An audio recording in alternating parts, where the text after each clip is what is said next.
Caitlyn's coming. There's more than just that are coming. What will the league have in store for them when they get there? Look, SVP, reality is coming. The delusional fan base disrespected the WNBA players by saying she's going to go in that league and tear it apart. These people are so disrespectful and so unknowledgeable and so stupid. And Diana said it best. This kid's in for a rude awakening. This kid's on the wrong team. She's got the wrong skill set to handle the physicality of that league. She's just not built for the physicality of this league. Oh my God. That would be like if Coach K was talking trash about LeBron before he got to the NBA. You would never even see that. Like, why would you disparage her at all? What is the point? Even legendary coaches are throwing shade.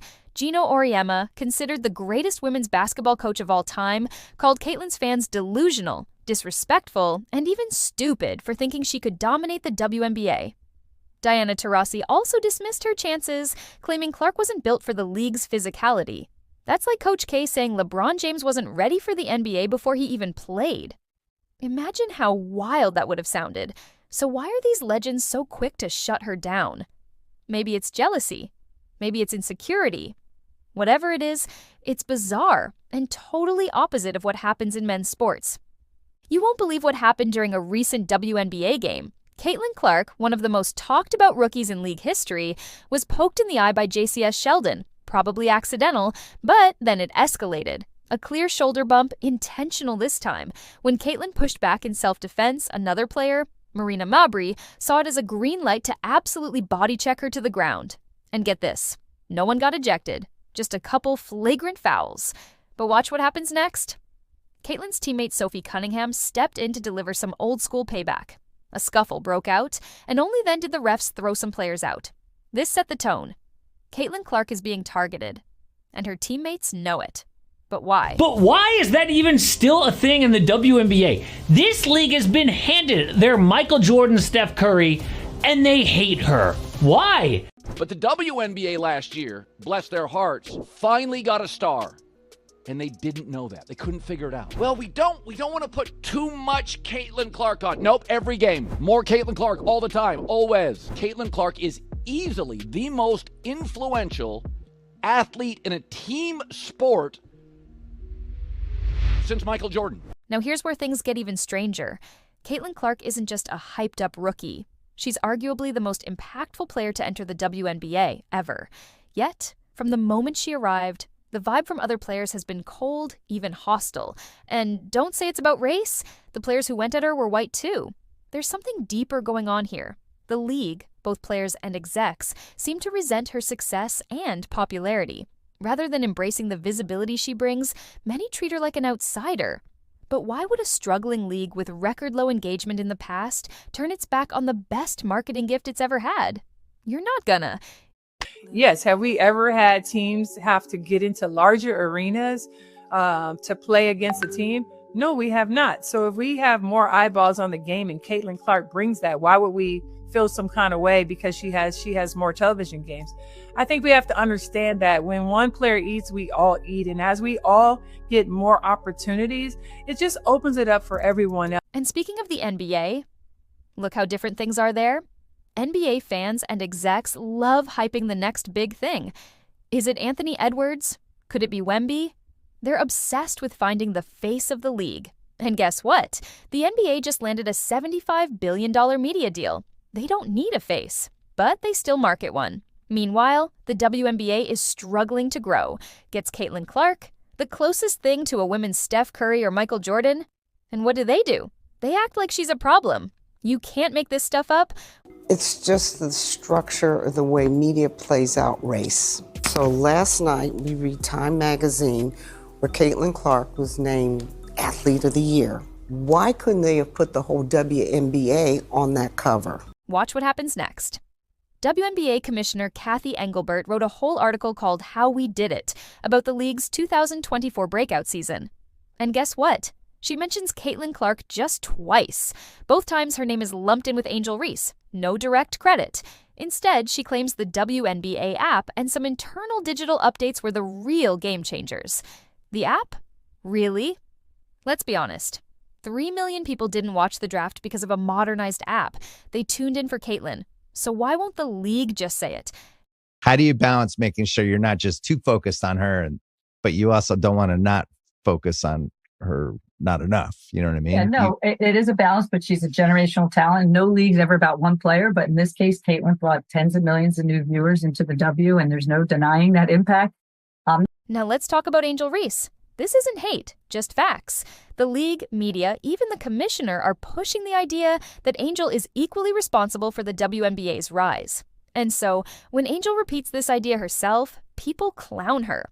But can we really blame her? If everyone around you is telling you you're the co-star, you'd believe it too. Unfortunately, the numbers don't lie. Caitlyn's impact is on another level. And the more the league tries to level the spotlight, the more it backfires.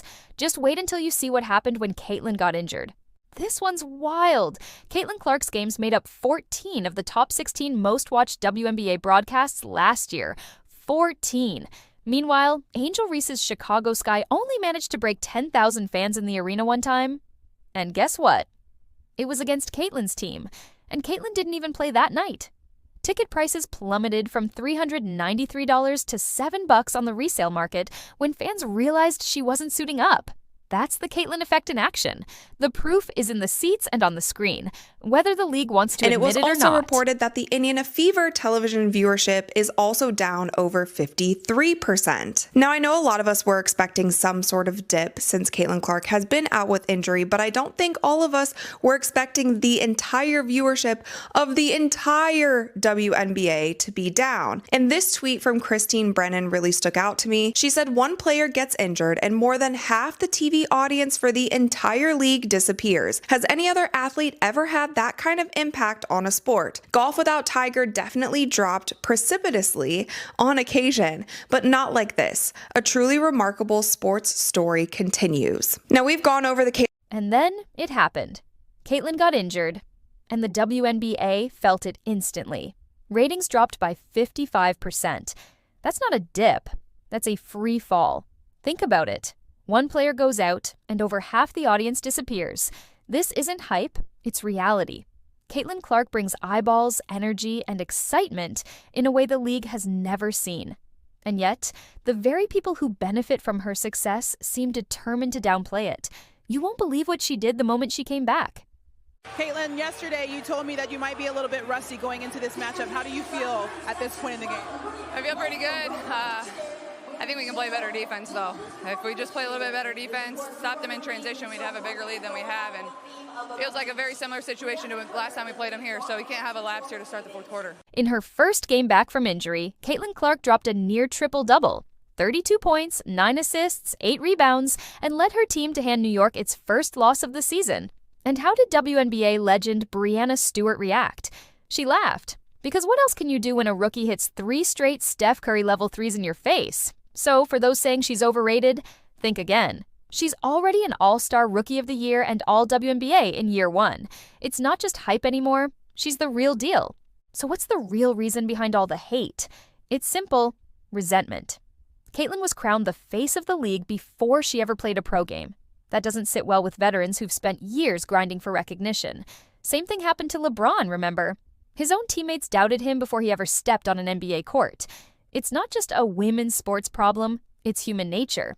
But here's the difference. Once LeBron and Steph proved themselves, the old heads eventually came around. And Caitlyn, she's already proving it. It's only a matter of time before her doubters change their tune. We have better players than him in this position already on our team, bro. I don't think you can really just bring a high school player in and really just think your team gonna really turn around like that. Now, when we look back, that was obviously vets who felt threatened by the hype of some 18-year-old kid.